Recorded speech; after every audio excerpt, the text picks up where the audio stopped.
केजरीवाल। लेकिन वहीं दूसरी तरफ कनाडा और भारत के रिश्ते इन दिनों तनावपूर्ण बने हुए हैं और उसके बावजूद भी जस्टिन ट्रूडो कई आरोप भारत पर लगाते रहे।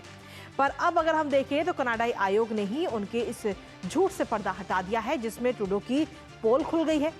दरअसल हरदीप सिंह निज्जर की बीते जून 2023 में ब्रिटिश कोलंबिया के सिर में गोली मार करके हत्या कर दी गई थी और इसको लेकर कनाडा के पीएम जस्टिन ट्रूडो ने भारत पर आरोप लगाए थे, जिसके बाद में अगर हम देखें तो सीधे तौर पर कई सारे सवाल कुल मिलाकर खड़े हुए थे और ये पूरा विवाद भी हो गया था। फिलहाल इस पूरे मामले पर अब चुनाव जो आयोग है, कनाडाई आयोग, उसी ने पर्दा हटा दिया है और जस्टिन ट्रूडो का जो झूठ था वो अब साफ हो चुका है। एक बार ग्राफिक्स के जरिए नजर डाल लेते हैं तो जहां आपको बता दें कि जिसमें ये सीधे तौर पर ये कहा गया है कि निज्जर की हत्या के मामले में बिल्कुल भी भारत का कोई हाथ इस पूरे मामले पर नहीं है। 123 पन्नों की ये रिपोर्ट सामने आई है जिसमें ये कहा गया कि निज्जर की हत्या में भारत का कोई हाथ नहीं है।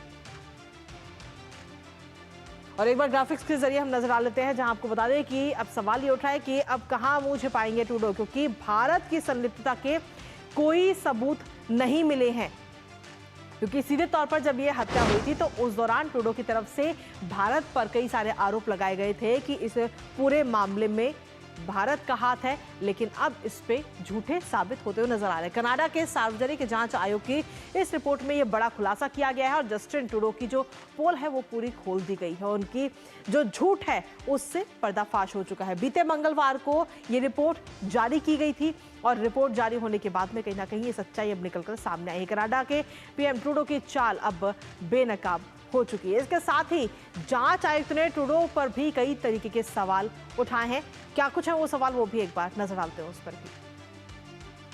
तो जांच आयुक्त ने ट्रूडो पर कई सवाल उठाए, जिसमें सबसे पहले कहा जा रहा है कि हत्या का किसी विदेशी राज्य से कोई भी निश्चित संबंध नहीं है। ये कहा जा रहा है आयोग की तरफ से। अब जो उसकी जांच रिपोर्ट है, गैंगवार का नतीजा थी ये पूरी हत्या, जिसमें ये सीधे तौर पर इस रिपोर्ट में कहा गया है। जब ये हत्या हुई थी तो उसके बाद में इस आयोग का गठन किया गया था और अब इस आयोग ने अपनी पूरी रिपोर्ट ही पेश की है।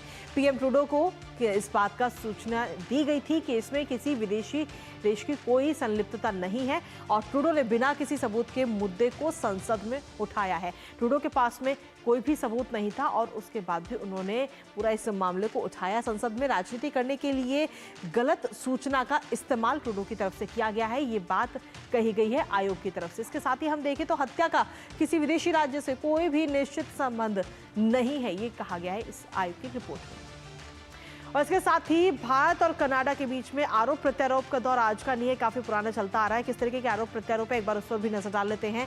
सितंबर 2023 का ये मामला, जहां ट्रूडो ने सार्वजनिक रूप से भारत पर ये गंभीर आरोप लगाया था सितंबर 2023 में, जिसमें ये कहा गया था कि हरदीप निज्जर की हत्या में भारतीय एजेंटों का हाथ है। और तब से लेकर अब तक भारत और कनाडा के जो रिश्ते हैं उनमें काफी तनाव आ गया और उसी दौरान ये तनाव शुरू हुआ था। भारत ने आरोपों को सख्ती से नकारा था उस दौरान भी, और साथ ही दोनों देशों ने एक दूसरे के राजनयिकों को निष्कासित किया था, अपने देश वापस भी बुला लिए गए थे। तो ऐसे में सितंबर 2023 से ये पूरा मामला शुरू हुआ। कनाडा अपने आरोपों को लेकर ठोस सबूत देने में लगातार असफल रहा है और इसके साथ ही भारत ने कनाडा पर खालिस्तानी अलगाववाद का समर्थन करने का भी आरोप लगाया था कि कनाडा जो है वो खालिस्तानियों का समर्थन करता है भारत के खिलाफ। भारत ने अपने उच्चायुक्त को कनाडा से वापस अक्टूबर 2023 में ही बुला लिया था और तभी से दोनों देशों के बीच जो आरोप प्रत्यारोप का दौर भी जारी है। रिश्ते भी तनावपूर्ण बने हुए, राजनयिकों की सुरक्षा में असफलता का ये आरोप लगाया गया था और तब राजनयिकों को भारत ने वापस बुलाया था। निज्जर हत्या षड्यंत्र रचने के आरोप में 3 भारतीयों को गिरफ्तार भी किया गया था। मई 2024 में एक और भारतीय नागरिक भी गिरफ्तार किया गया था। तो ऐसे में कई गिरफ्तारियां भी हुई इस पूरे मामले में और उसके बाद में गिरफ्तार 4 भारतीयों के खिलाफ जांच अभी भी जारी है। हालांकि अब आयोग की रिपोर्ट सामने आ चुकी है जिसमें सीधे तौर पर कहा कि भारतीय का कोई हाथ नहीं है। कनाडा ने 6 भारतीय राजनयिकों को निष्कासित अक्टूबर 2024 में किया था। इसके साथ ही जवाब में भारत ने भी कनाडा के राजनयिकों को निष्कासित करने का महत्वपूर्ण निर्णय लिया था। पहले कनाडा की तरफ से निष्कासित किया गया, उसके बाद में भारत की तरफ से निष्कासन हुआ।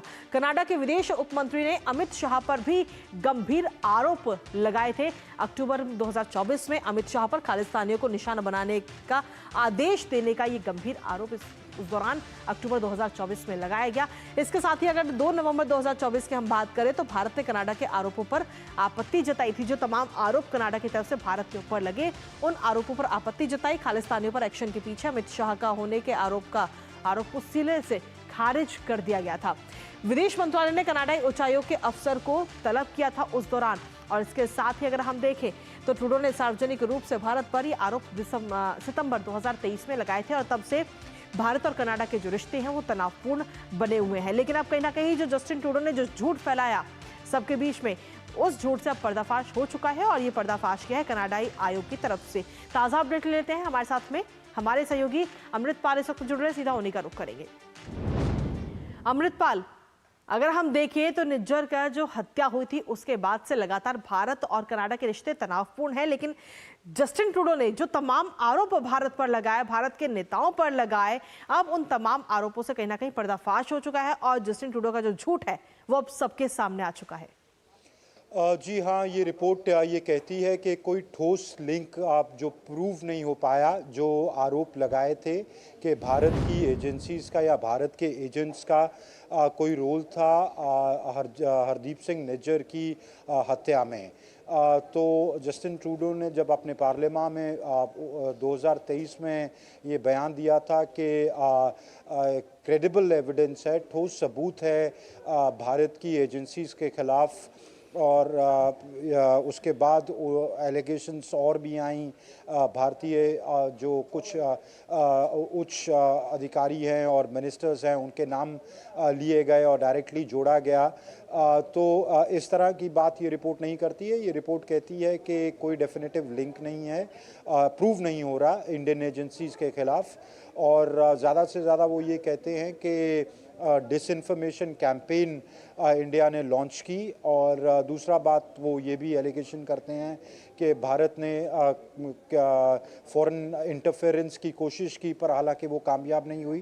तो जिसका भारतीय विदेश मंत्रालय जवाब दे चुका है कि भारत बिल्कुल इंटरफेयर नहीं करता है किसी गैर मुल्क के अंदरूनी मामलात में। इनफैक्ट कनाडा पे ये आरोप लगाया भारत ने कि वो इनके मामलात अंदरून में दखलंदाजी करता है। जी अमृतपाल, अगर हम देखें तो जस्टिन ट्रूडो जब भारत के खिलाफ चल रहे थे, भारत के खिलाफ तमाम बयान दिए, तमाम आरोप लगाए नेताओं पर भी और राजनयिकों पर भी, और इन तमाम चीज़ों का जो कदम उठाए गए जस्टिन ट्रूडो की तरफ से, उसका उनके देश में भी विरोध हुआ, उनकी पार्टी को भी इसका नुकसान हुआ, उनके सांसद खुद इससे अलग होते हुए नजर आए। लेकिन उसके बावजूद भी अगर हम कहें तो जस्टिन ट्रूडो ने सुधरने का नाम नहीं लिया। जी, जस्टिन ट्रूडो एक पॉलिटिशियन है, उनकी एक कॉन्स्टिट्यूएंसी है। उस कॉन्स्टिट्यूएंसी में ये जो जिसको आप खालिस्तानी कॉन्स्टिट्यूएंसी कहती हैं वो शामिल है। तो और उनकी हुकूमत, उनकी सरकार एक जगमीत सिंह की पार्टी की सपोर्ट पर है, तो उनकी भी कोर कॉन्स्टिट्यूएंसी वही है। तो उनके लिए शेयर रियल पॉलिटिक थी और वो जो कर रहे थे उसके तहत कर रहे थे। क्लियरली ये एक स्टेट्समैन या एक किसी मुल्क के रिस्पॉन्सिबल सरबराह से एक्सपेक्टेड तो नहीं होता, पर जिसे अंग्रेजी में कहते हैं समटाइम्स द पॉलिटिक्स और realpolitik gets the better of your sense. बिल्कुल, लेकिन कहीं ना कहीं अगर हम देखें तो जस्टिन ट्रूडो की तरफ से जिस तरीके से इस पूरे मुद्दे को संसद में भी, वहाँ की संसद में भी उठाया गया था, और जो आयोग की रिपोर्ट है उसमें ये भी कहा गया कि हमने जो सच्चाई है वो पहले ही जस्टिन ट्रूडो को बता दी थी, लेकिन उसके बावजूद भी उन्होंने झूठ तरीके से इस मुद्दे को संसद में उठाया जिससे राजनीति में उन्हें फायदा मिल सके। नहीं, मुझे नहीं लगता कि ये रिपोर्ट ये कहती है कि हमने उनको बता दिया था। ये रिपोर्ट तो फॉरेन इंटरफेरेंस पे थी और डेमोक्रेटिक इंस्टीट्यूशंस की इमिग्रेशन पे थी। जो मेरी रीडिंग है, ये रिपोर्ट ये कहती है कि कोई क्रेडिबल एविडेंस नहीं मिला, और ये कहती है कि जस्टिन ट्रूडो ने वहाँ पर उठाया। मेरा ख्याल है कि ये गैर जिम्मेवाराना रवैया था जस्टिन ट्रूडो का कि वो पार्लियामेंट में अपनी ही चाहे पार्लियामेंट में किसी गैर मुल्क पर ये आरोप लगाएं, क्योंकि वो एक बड़ा मुल्क है, एक पावरफुल मुल्क है, G7 का मेंबर है, भारत में आए थे जस्टिन ट्रूडो G20 में, तो इस तरह का ये गैर जिम्मेवाराना रवैया है। अगर उनके पास कोई क्रेडिबल एविडेंस होता भी तो उसका एक तरीका है कि एजेंसीज आपस में वो क्रेडिबल एविडेंस शेयर करती हैं, इंटरपोल होती है, अगर उनको लगता है तो ये डिप्लोमेटिक चैनल्स के थ्रू एड्रेस करना चाहिए। उन्होंने प्लेइंग टू द गैलरी किया क्योंकि क्लियरली वो अपनी इलेक्टोरल कॉन्स्टिट्यूएंसी को लुभाना चाहते थे और एक राजनीतिक फैसला था, एक स्टेट्समैन लाइक फैसला नहीं था उनका। जी, एक आखिरी सवाल और संक्षेप में इसका जवाब दीजिएगा कि जब ये रिपोर्ट अब सामने आ चुकी है तो इस रिपोर्ट के आने के बाद में जस्टिन ट्रूडो की तरफ से किसी तरीके की प्रतिक्रिया? नहीं जी, कोई प्रतिक्रिया नहीं। चलिए, शुक्रिया तमाम जानकारी और अपडेट्स हमारे साथ साझा करने के लिए अमृतपाल।